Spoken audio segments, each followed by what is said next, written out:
కోటి మందిని కోటీశ్వరులు చేయాలంటే ఎన్ని కోట్లు కావాలనే? కోటి కోట్లు. నీ బడ్జెట్ ఎంత? నీ బడ్జెట్ ఎంత? 2.5 లక్షల కోట్లు, 3 లక్షల కోట్లు. కోటి మందిని కోటీశ్వరులు చేయాలంటే అంటే ఇంకెన్ని రోజులు ఈ అబద్దాలు? 2 ఏళ్ళు అయిపోయారు. కోటి మందిని కోటీశ్వరులు చేస్తా అన్నాడు. ఆడపిల్లలు లగ్గం చేసుకుంటే కేసీఆర్ ₹1,00,000 ఇస్తుండు కదా, నేను తులం బంగారం ఇస్తా. వచ్చిందా అవలకన్నా తులం బంగారం? ఇంకా చెప్పుకుంటా పోతే ఒకటి కాదు. ఇక చదువుకున్న వాళ్ళకి స్కూటీలు ఇస్తా.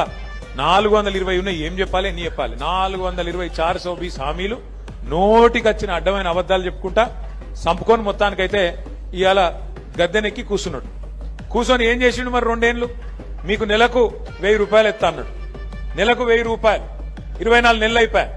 నెలకు 1000, 6.5 లక్షల మంది ఆటో డ్రైవర్లు అనుకో. నెలకు ఎంత అవుతుంది? 6.5 లక్షలు ఇంటూ 1000 అంటే 65 కోట్లు. సంవత్సరానికి ఎంత అవుతుంది? 780 కోట్లు. 2 ఏళ్లకి ఎంత అవుతుంది?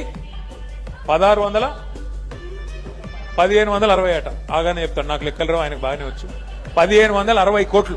ఇలా ఆటో అన్నలకు రాష్ట్రంలో రేవంత్ రెడ్డి ఎంత బాకీ ఉన్నాడు? 1560 కోట్లు బాకీ ఉన్నాడు. యాది పెట్టుకోరు మీరు. కాంగ్రెస్ వాడు మళ్ళా ఓటాడితే చెప్పాలి, బిడ్డ బాకీ ఉన్నావు, అదేవాడు కడతాడు రా అని అడగాలి. ఒక్కొక్క ఆటో మీద ఎంత బాకీ ఉన్నాడు? 2 ఏళ్లకు 24,000. నెలకు ₹1000 చొప్పున 24,000 రూపాయలు బాకీ ఉన్నాడు. రేవంత్ రెడ్డి ఏమనుకుంటాడు ఎరికేనా? నాకు ఎరికే.